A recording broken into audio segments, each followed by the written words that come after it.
a liberdade de tocar nos meus lábios, no meu coração, para que a tua palavra seja dita com ousadia, para que a tua palavra alcance a todos que aqui estão e aqueles que estarão ouvindo através da internet. Eu quero te agradecer, Senhor, pelo que o Senhor já começou a fazer nas nossas vidas e sabemos que o Senhor fará muito mais do que pedimos ou até pensamos.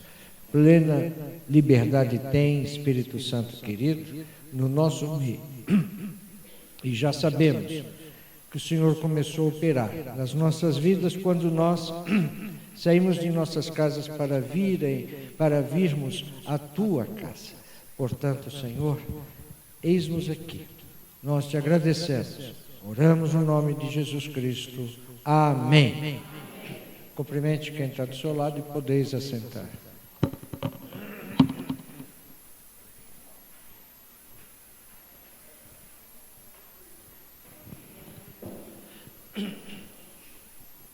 Eu dei o título desta mensagem como Salvo pelo amor do Senhor. Nós sabemos que após o pecado que Adão cometeu, o homem ficou afastado de Deus, completamente afastado de Deus. O homem pecador não tem condições de se achegar a um Deus santo. E daquele momento em diante, a humanidade começou a sofrer. Sofrer cada vez mais, como nós temos visto hoje. Doenças, pragas, violência sem limites.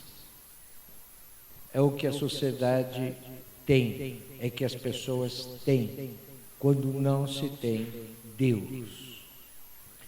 Nós podemos até ver países inteiros que cultuam outros deuses, que dão prioridade a outros deuses, aonde o verdadeiro cristianismo é baixíssimo, 1, 2, 3%, e a grande massa da população adora outros deuses.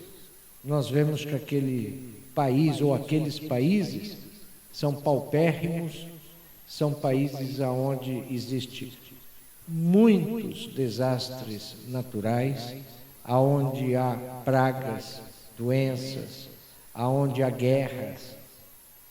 São esses países que adoram outros deuses. E o próprio Senhor diz que bem-aventurada é a nação cujo Deus é o Senhor. Por isso que nós temos que estar orando sem cessar pelo nosso país, pelo Brasil, para que se torne um país verdadeiramente cristão. E assim, o nosso Brasil será próspero.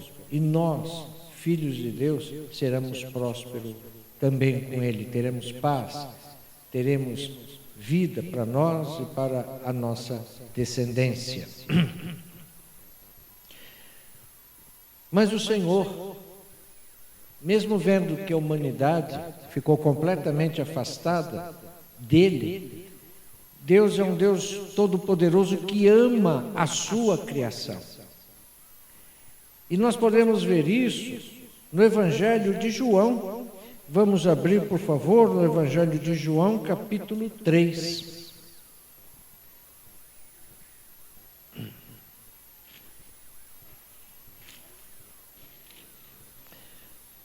Versículo 16.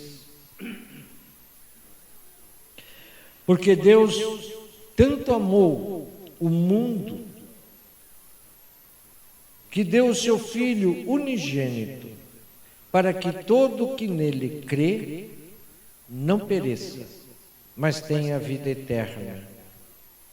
Pois Deus enviou o seu Filho ao mundo, não para condenar o mundo, mas para que este fosse salvo por meio dele.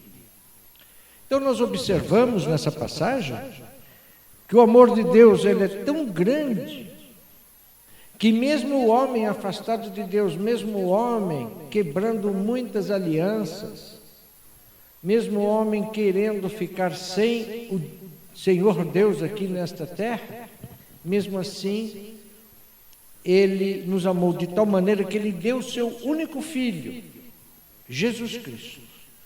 E é interessante notar que Ele deu o seu único Filho. E o que Ele ganhou? Milhões de filhos. Por isso que, como disse o irmão Rubens, bem mais aventurado é dar do que receber. Ele deu o seu Filho para salvar todos aqueles que nele creem. Então Deus amou a todos, a sua criação. Mas algo importante está nesta porção da palavra que diz que os que creem, Deus não obriga a crer no Filho unigênito.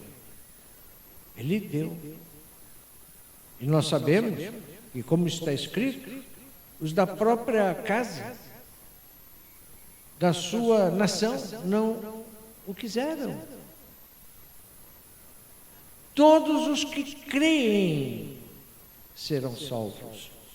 Os que não creem já estão condenados. E diz no versículo 17 que Jesus foi enviado ao mundo para salvar as pessoas, não para condenar. Se Deus fez desta maneira, nós também devemos, como filhos do Deus Altíssimo, nos conter em condenar as pessoas. Muito fácil, nós condenamos políticos, pessoas que nós não queremos bem, e às vezes até pessoas da igreja. Mas Deus, Ele diz, o meu filho não veio para condenar. Se o próprio Jesus não veio para condenar, quem é o ser humano para condenar?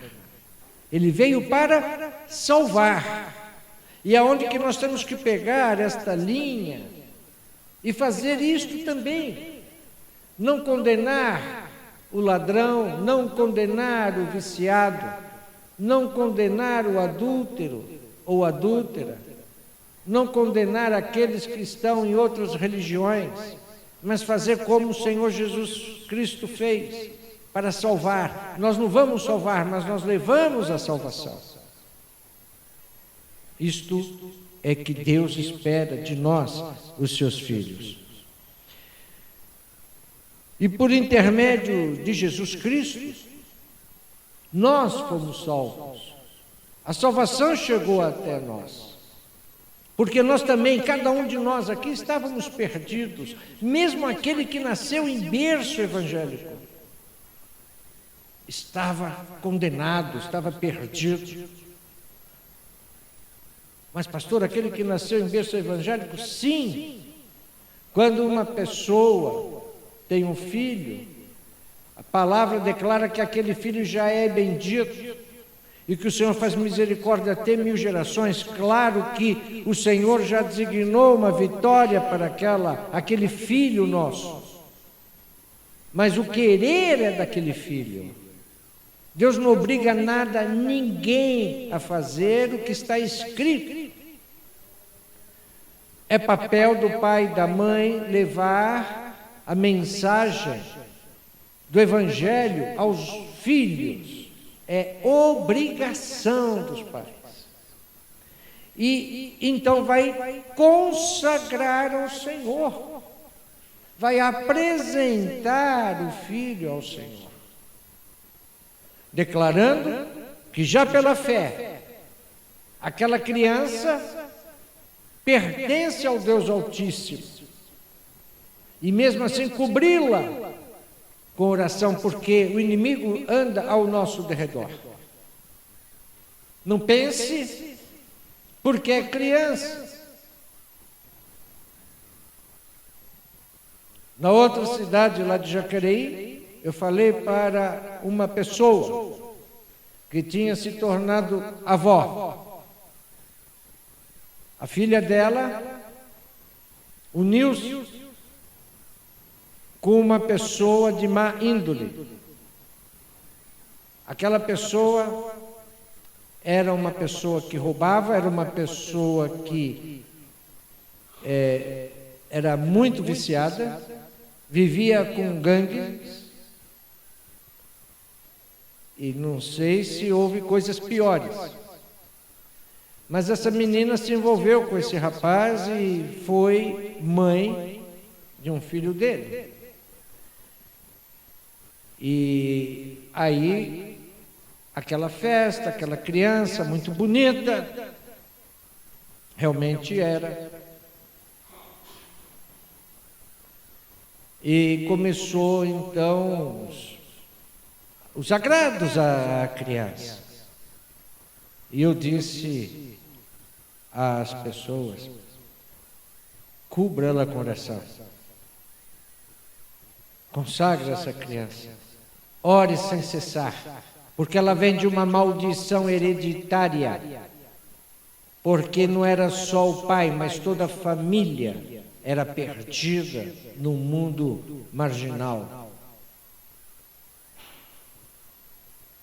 A criança já está entrando em estado de adolescência e ela já conhece os caminhos errados, seguindo exatamente as coisas erradas dos seus antepassados. Não é porque a criança é bonita, não é porque se dá somente carinho, somente amor. Tem que se dar a palavra de Deus aos pequeninos.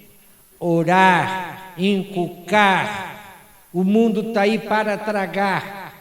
E quando a pessoa, o adulto, o pai, a mãe, o avô, a avó, enfim, for dar por conta, já é tarde.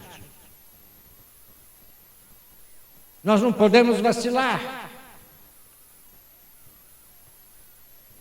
Enquanto a criança está na tutela dos pais que são cristãos verdadeiros assumidos, tem que inculcar a criança, porque tem um dia que ela vai sair da saia, da barra da saia, da calça, do pai e da mãe, e ela vai encontrar muitas pessoas aí na rua que vão mostrar um mundo maravilhoso, como Satanás mostrou a Jesus, um mundo maravilhoso, quando Jesus foi tentado naquele deserto. Mas Jesus não caiu, tal qual a criança não vai cair, porque foi implantada, foi inculcada a palavra de Deus no coração dela. Isso é muito sério, muito sério. Quando eu comecei a minha vida cristã, eu não conhecia, eu não tinha conhecimento de prisioneiros crentes.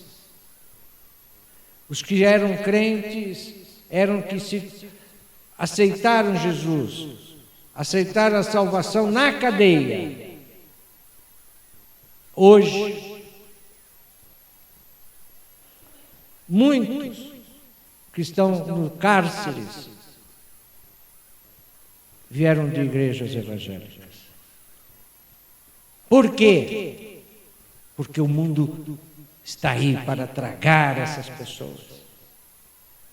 E houve uma falha muito grande de tio, tia, avô, avó, pai, mãe, de inculcar à criança a palavra de Deus. Inculcar é de manhã, de tarde e de noite. Ah, pastor, isso é lavagem cerebral. Não, lavagem cerebral é o que o mundo faz na criança, é o que a televisão faz na criança. E tem pessoas que adotam a televisão como babá eletrônica. Deixa a criança lá quietinha, não dá trabalho enquanto vê os desenhos malignos, vê programas horrorosos, que nem para um adulto de boa índole serve. Os culpados são os adultos. Porque se houver oração incessante, se levar a palavra de Deus constantemente, como diz a palavra, ela não se desviará.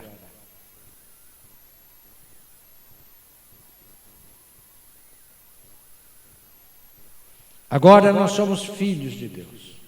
Nós temos o privilégio de sermos filhos de Deus. Louvamos a Deus que nos enviou o seu Filho Jesus para nos resgatar do poder das trevas, é onde nós estávamos. Nós estávamos no poder das trevas.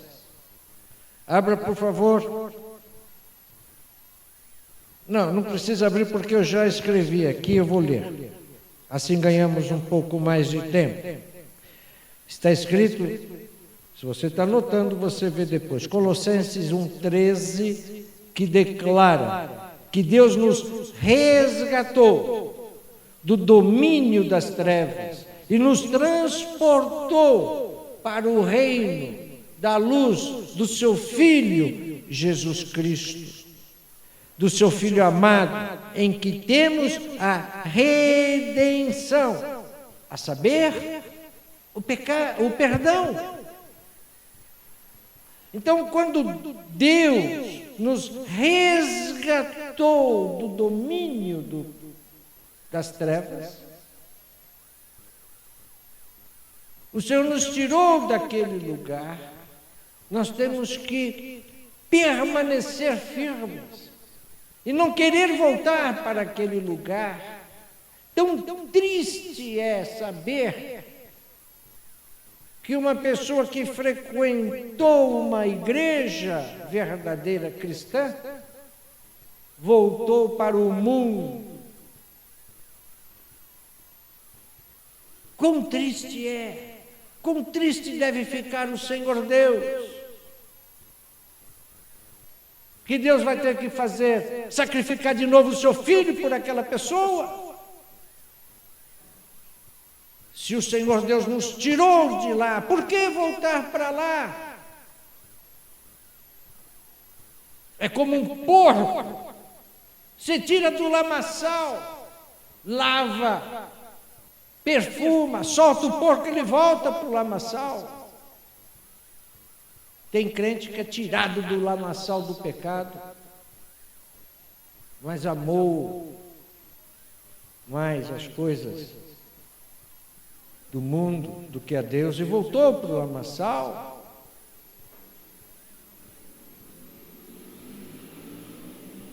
Nós não podemos cessar, nós estamos numa batalha. Você tem que entender que nós estamos numa guerra. Não é tudo bonito, não é tudo flor. Estamos numa guerra.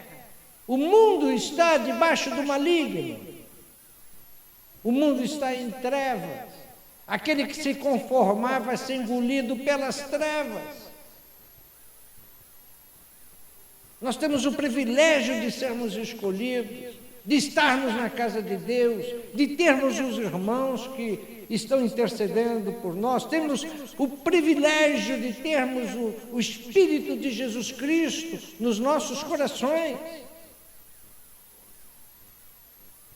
Quem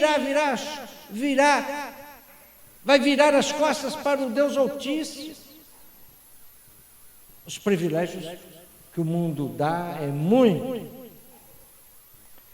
E nós vemos o grande amor de Deus, que nos resgatou do poder das trevas. Eu quero dizer, trevas têm poder.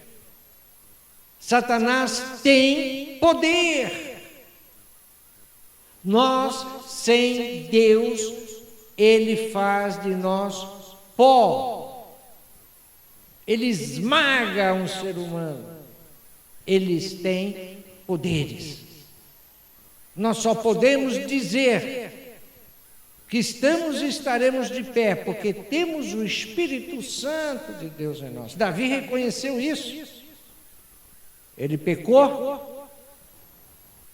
E logo ele viu que o Senhor Deus iria retirar dele o Espírito Santo de Deus, porque é impossível o Espírito Santo ficar numa pessoa em pecado. E ele se arrependeu e pediu perdão a Deus e falou: Senhor, não me retires o Espírito Santo de mim. porque senão realmente está perdido. E vocês devem lembrar-se que quando Jesus Cristo estava na cruz do Calvário, e por um momento, um pouco antes de ele morrer, ele falou ao Pai: Pai, por que me abandonaste?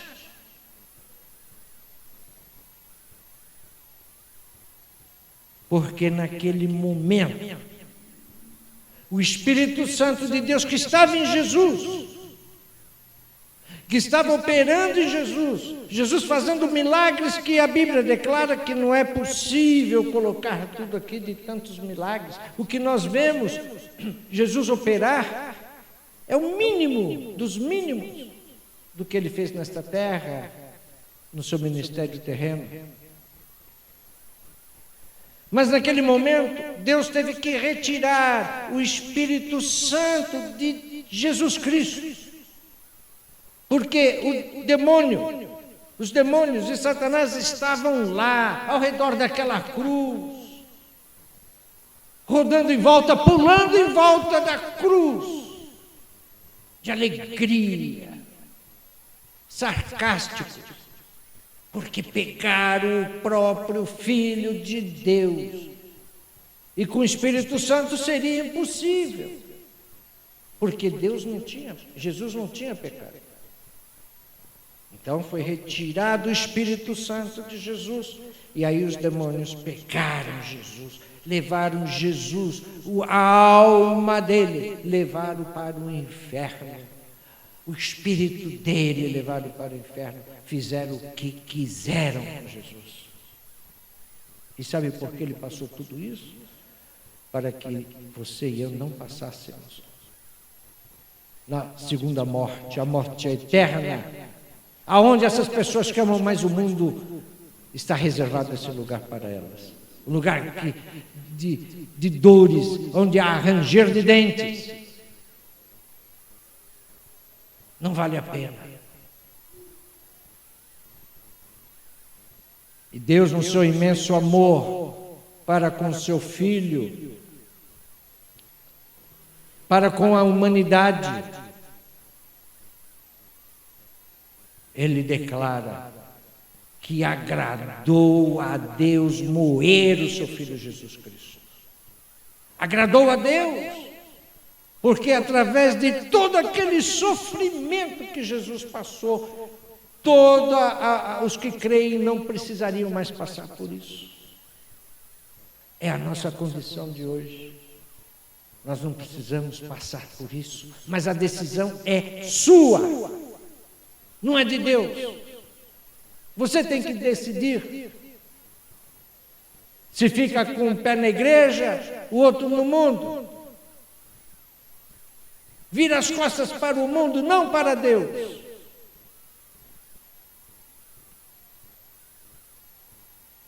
É lamentável que o diabo, com a mínima coisa, consegue trazer contenda e divisão dentro de uma igreja. É impressionante como uma pessoa que conhece a palavra de Deus vira as costas para Deus, vira as costas para os irmãos, nem cumprimenta um irmão e nem declara a paz do Senhor. Sabe por quê? Porque ele próprio não tem a paz do Senhor, e ele não será recebido no reino de Deus, porque se ele não tem amor nesta terra, ele não terá amor, e quem não tem amor lá não sobe, lá não permanece. Essa igreja vive falar em amor, porque de tudo vai ficar, até o falar em línguas, mas o amor não. O amor é mais importante do que os milagres, do que o dinheiro que você está atrás, da cura física que você está atrás. O amor é mais importante do que tudo isso.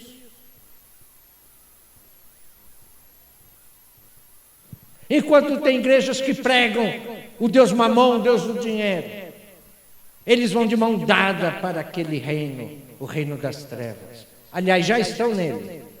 Mas você foi avisado.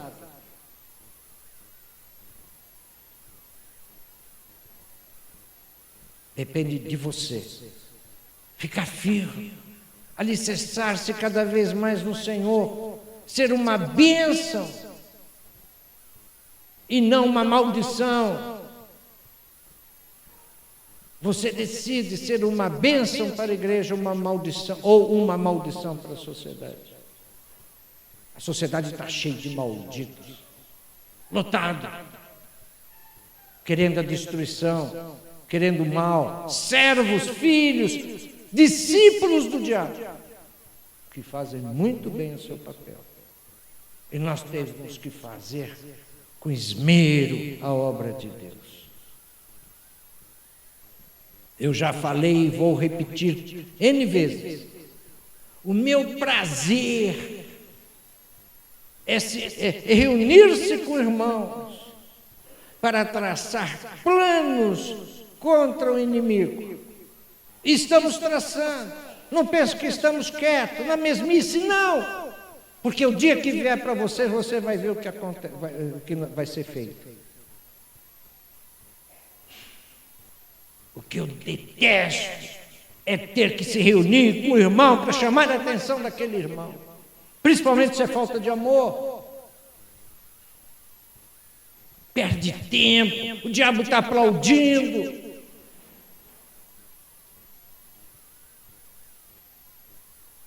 E quantas vezes na minha vida eu perdi o meu tempo para falar com pessoas em vez de traçar planos de guerra. Eu vou lhes dizer, daqui para frente é uma, duas vezes, desisto, não falo mais. Não vou perder mais o meu tempo. E nem vou perder tempo com aquele que você fala de Jesus, fala de Jesus, fala de Jesus, e a pessoa não quer. Vai viver o que você quer. Não posso acorrentar ao pé do banco da igreja. E mesmo se acorrentasse, ela podia estar aqui de físico, mas de alma está não sei aonde. Não perca a sua condição de filho, não perca essa condição de privilégios. O diabo, as trevas, têm poder. E foi de lá que o Deus Todo-Poderoso tirou você de lá. Não queira voltar. Não queira retroceder, não queira ficar naquele lugar horroroso. Quero dizer que ninguém e nenhuma religião que for tem o poder de tirar uma pessoa das trevas. Somente e tão somente Jesus Cristo tem esse poder. Quando nós estamos com Jesus, quando nós estamos com Deus Altíssimo, acontece alguma adversidade na nossa vida, e pode ser muitas. Está aí, bandido para tudo quanto é lado, pestes e enfermidades para tudo quanto é lado. Nunca houve tanta gente numa farmácia, tanta gente em consultórios médicos, tanta gente em hospitais. Eu sou do tempo que não existia jamais maca num corredor de um hospital. Quando começou isso, foi um escândalo. Olha, aquela pessoa está numa maca lá no corredor do hospital. Foi um escândalo nesse país. Se tornou normal. Se tornou normal entrar dentro de hospital e ver maca, paciente para tudo quanto é lado, um empilhado em cima do outro. Se chega uma diversidade dessa, se chega uma diversidade de um acidente, seja lá o que for,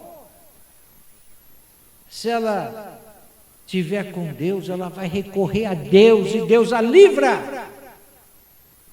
Se ela não tiver Deus, ela não tem para quem recorrer, não tem para quem pedir socorro. Não vale a pena.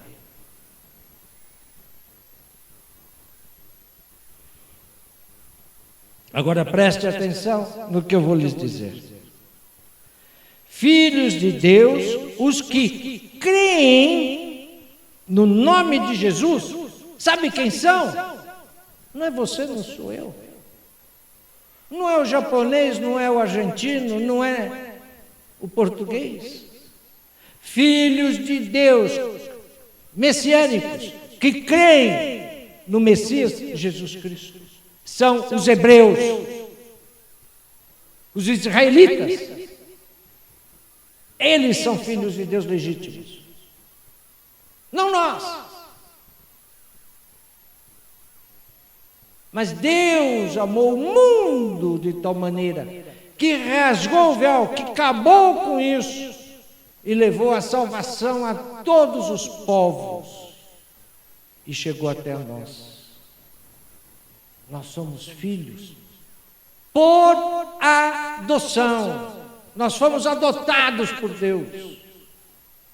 Nós somos filhos por adoção, não legítimos.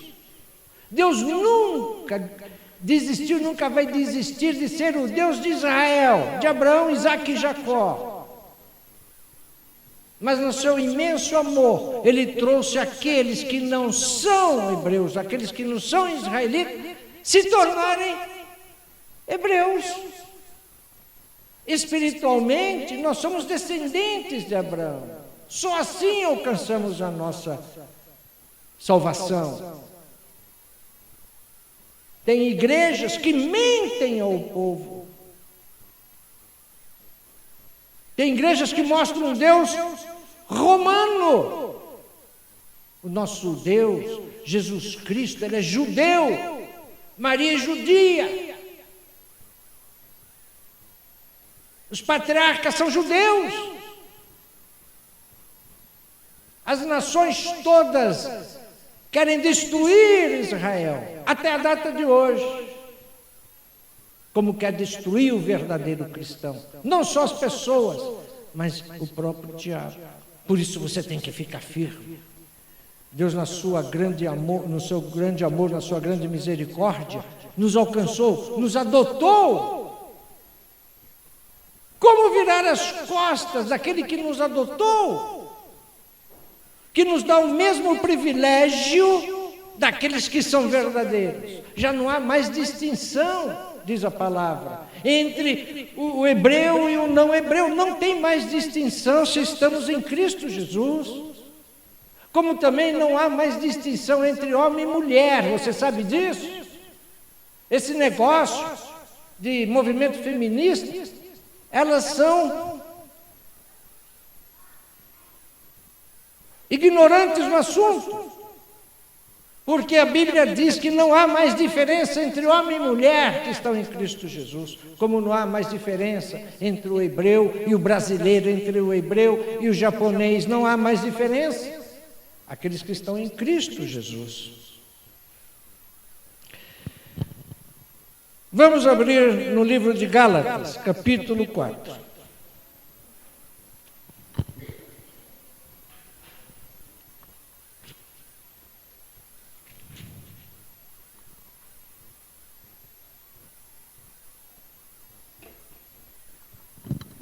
Versículo 3. Assim também nós, quando éramos menores, estávamos escravizados aos princípios elementares do mundo. Verdade. Versículo 4. Mas, quando chegou a plenitude do tempo, Deus enviou seu Filho, nascido de mulher, nascido debaixo da lei, a fim de redimir o que estavam sob a lei, para que recebêssemos a adoção de filhos. E porque vocês são filhos, enviou Deus o Espírito de seu Filho ao coração de vocês, e ele clama: Abba, Pai. Assim, você não é mais escravo, mas filho. E por ser filho de Deus, por ser filho, Deus também o tornou herdeiro. O próprio Deus nos tornou herdeiros.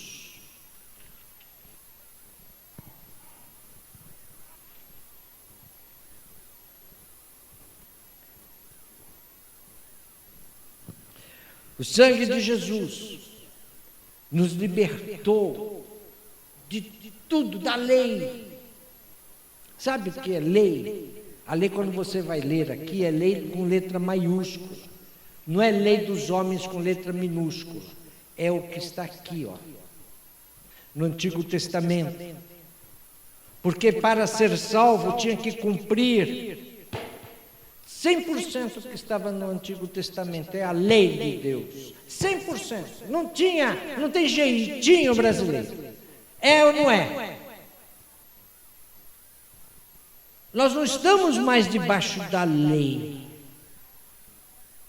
Nós estamos na era da graça, debaixo da graça. Por enquanto. Porque Jesus vai deixar de ser o Jesus que nós conhecemos. Ele vai ser o juiz.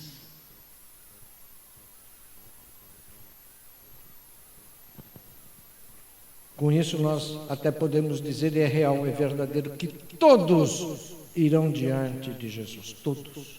Por isso que está escrito, que todo joelho se dobra, todo joelho se dobrará ao Rei dos Reis. O Senhor Jesus levou a maldição da lei, a maldição que estava sobre você. Isso é maravilhoso. Não importa os nossos antepassados. Se você veio de uma herança maldita, Deus deu uma nova oportunidade para você. Eu sei o que estou falando. Eu já dei aqui o testemunho da minha própria família, da família da minha esposa. A maldição foi quebrada em nós. Nunca mais o deixei. E levei a toda a minha família. Levei a minha esposa, aos meus filhos, a minha mãe, aos meus irmãos, a minha sogra, os tios da minha esposa, todos. E levei a todos vocês. Esta semana, Tânia mandou, que eu sei, uma foto dela, quando ela estava numa salinha lá das crianças da igreja, para Simone. Vocês não conhecem. Se você vai olhar, você fala, não é a dona Tânia. Morena, sem óculos, não usava óculos, metade dela. Se você olhar a minha foto, você fala, esse não é o pastor. Bigode eu já tinha, mas era preto, e eu não pintava. O que eu quero dizer com isso? Não importa quem foi que estava atrás de você. O demônio, ele não pode, ele pula de geração em geração, ninguém pode matar o demônio. A pessoa morre, mas ele continua na família, são espíritos familiares. Mas quando nós abraçamos Jesus Cristo, ele não pode mais, se foi verdadeiro, e Deus conhece o nosso coração. Eu, quando vi a foto, vi ela magrinha, vi ela morena, não usava óculos. E já fazia muitos anos atrás que a gente já levava o Evangelho. Eu falei, Tânia, eu não tenho noção, mas Deus sabe como nós povoamos os céus. São anos, anos levando a mensagem da cruz. Anos. A toda a gente. Falei, eu não sei, não tenho nem noção. A última vez que lá embaixo ainda, Tânia, quantas pessoas no livro eu tenha batizado? Mais de 3.000 pessoas.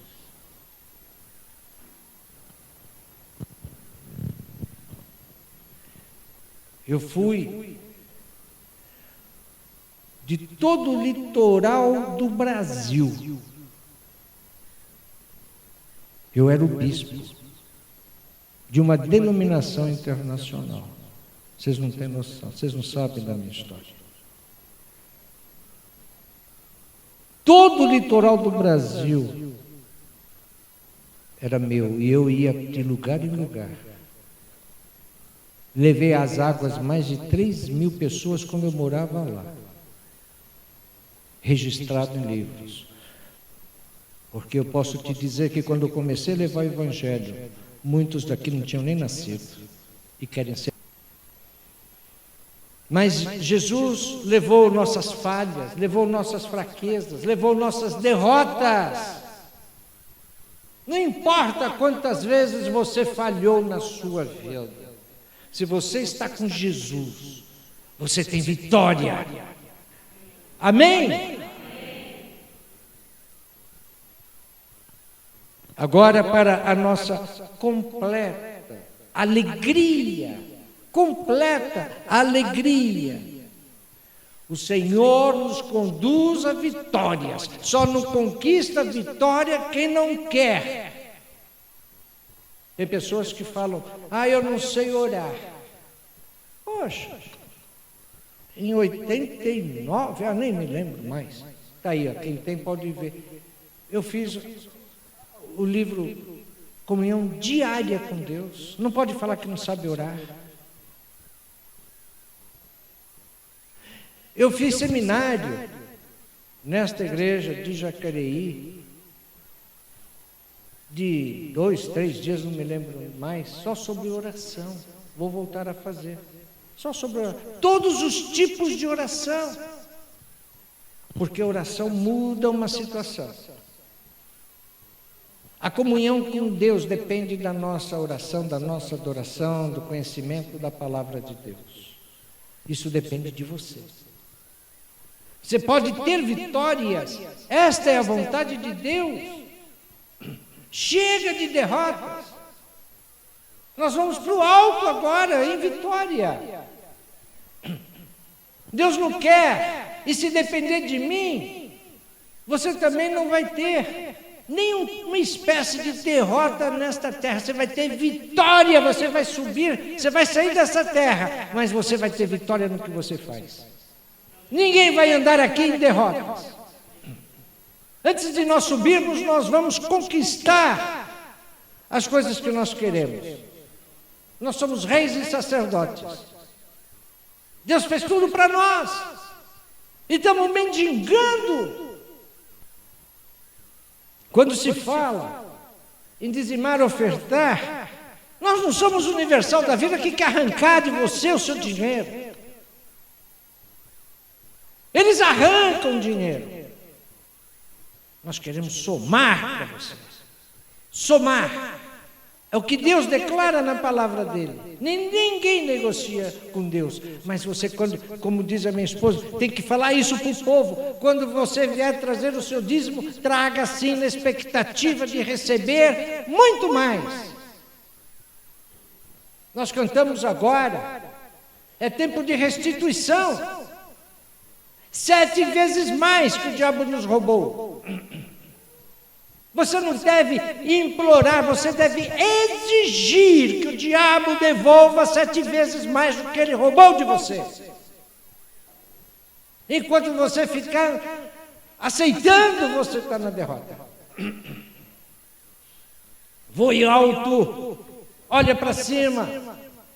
O dia que você sair dessa terra, você vai sair vitorioso nesta terra, não derrotado.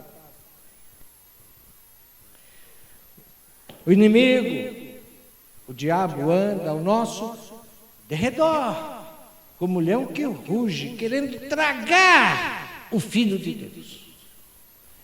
Mas eu quero te dizer que o nosso leão é maior que esse leão. Nosso leão é o leão da tribo de Judá. É o Deus dos deuses. Você sai em vitória. Abra comigo o Salmo 91.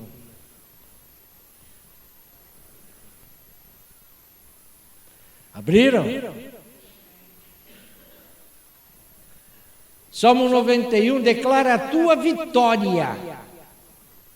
Salmo 91 declara que você tem um Deus Todo-Poderoso, que você tem vitória. Não existe algo que pode derrubar você. É o Salmo 91. Nós vamos ler o Salmo 91 intercalado. Eu vou ler o versículo primeiro, você lê o segundo. Eu leio o terceiro, você lê o quarto, e assim até o final. Amém? Ok. Salmo 91, versículo primeiro. Aquele que habita no abrigo do Altíssimo e descansa à sombra do Todo-Poderoso,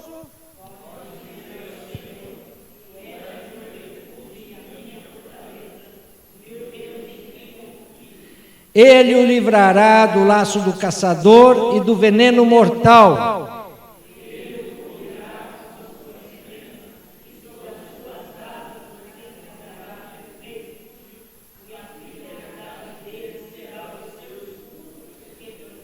Você não temerá o pavor da noite, nem a flecha que voa de dia.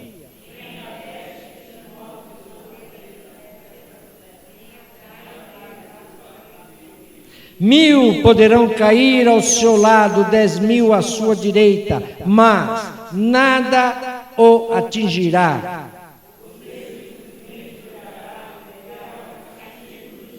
Se você fizer do Altíssimo o seu abrigo, do Senhor o seu refúgio,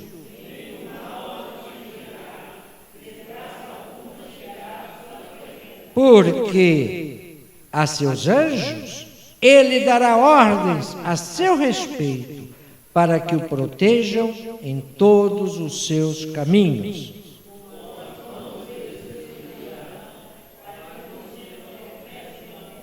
Você pisará o leão e a cobra, pisoteará o leão forte e a serpente.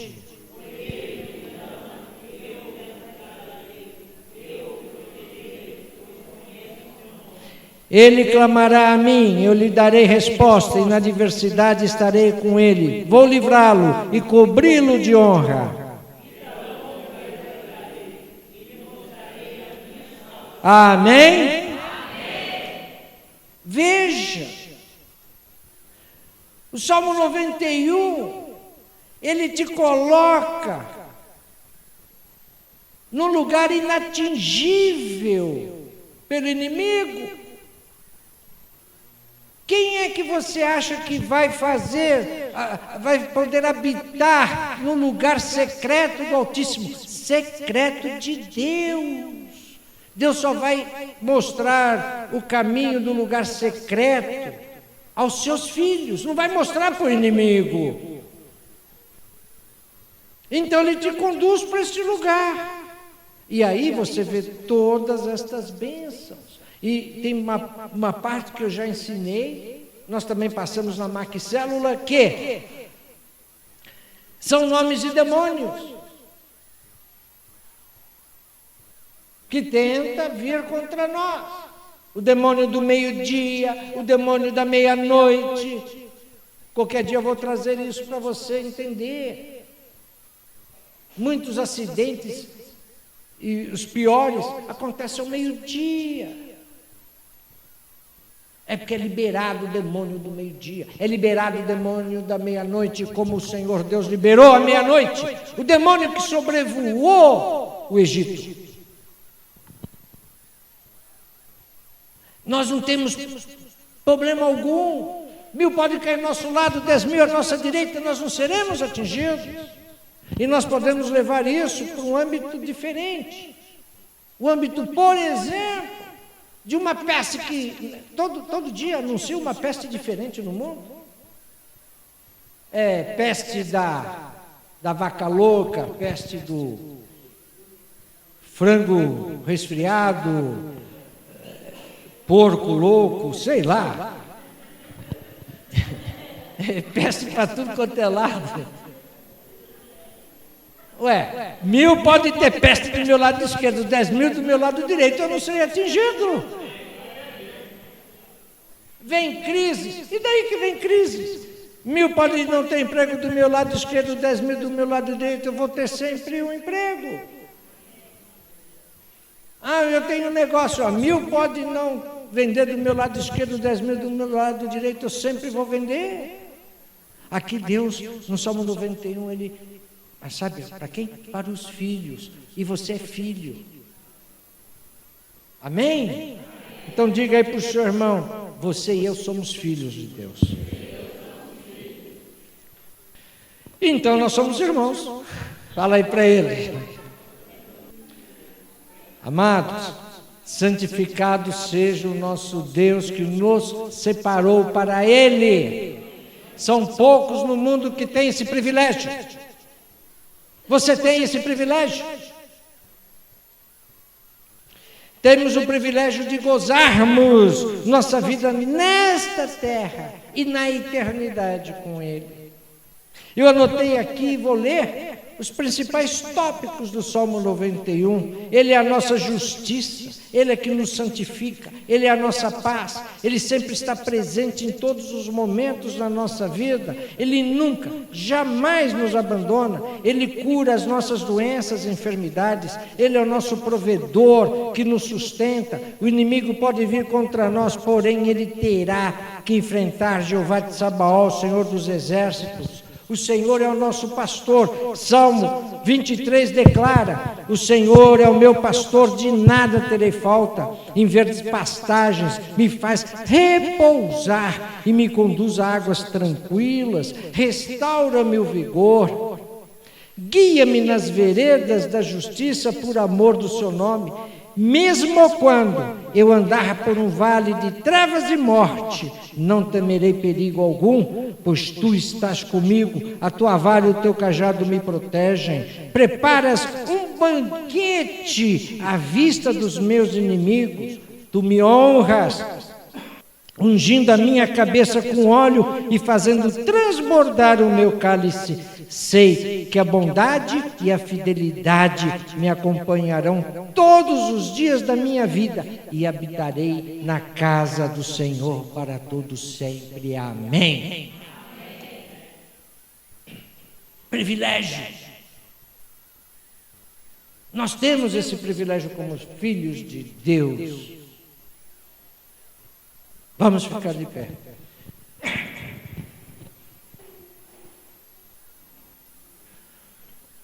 Quando você tiver um problema qualquer,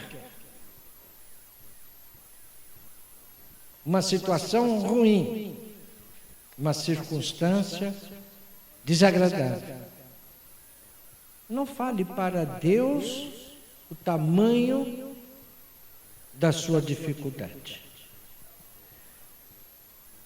Põe o dedo para baixo e fala para a sua dificuldade o tamanho do seu Deus. Amém? Eu vou fazer uma oração, você repete após mim. Declare assim: Senhor Jesus, entrego a Ti a minha vida, a minha mente, o meu coração, os meus sonhos, as minhas emoções, os meus pensamentos. Dou todos eles para Ti. A Ti, Senhor, rendo o meu espírito, a minha alma e o meu corpo. Faça a Tua vontade em mim. Senhor Jesus, assenta-te no trono da minha vida e governe-a em todas as áreas dela. Opere em mim, para que eu seja um vaso de bênção para a minha família, para a minha igreja, e para a sociedade. Me conduza, Senhor, em santificação, sempre no teu reto caminho, a fim de eu viver de modo digno do Senhor, para o seu inteiro agrado, frutificando em toda boa obra e crescendo no pleno conhecimento de Deus. Levanta suas mãos e declara: cumpre em mim, Senhor, o teu querer. Amém. Aleluia. Você pode dar uma salva de palmas ao Senhor? Aleluia. Aleluia.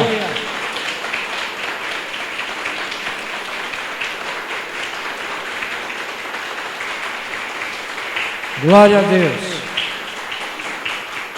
Aleluia. Antes de você sentar-se, fala para o seu irmão: nós somos vitoriosos.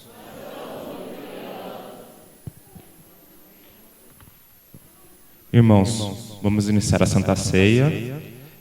Vamos abrir a palavra de Deus em 1 Coríntios, capítulo 11, versículo 23. 1 Coríntios, capítulo 11, versículo 23.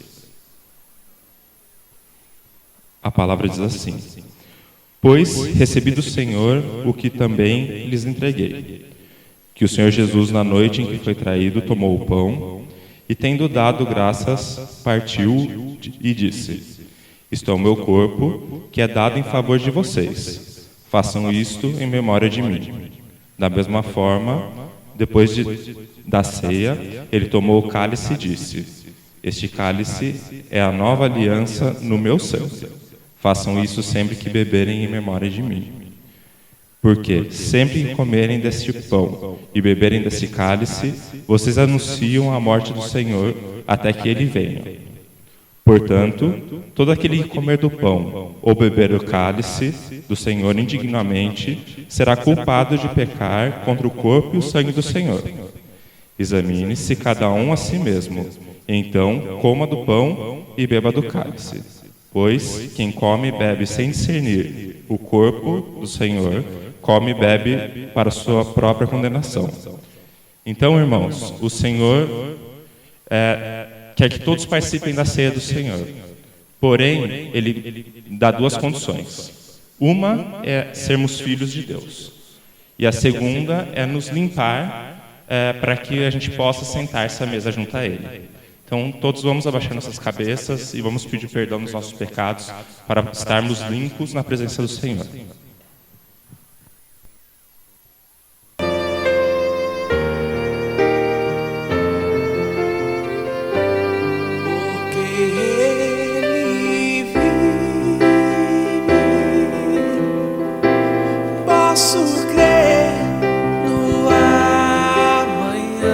Jesus vive. Aleluia. Temor não há, mas eu bem sei,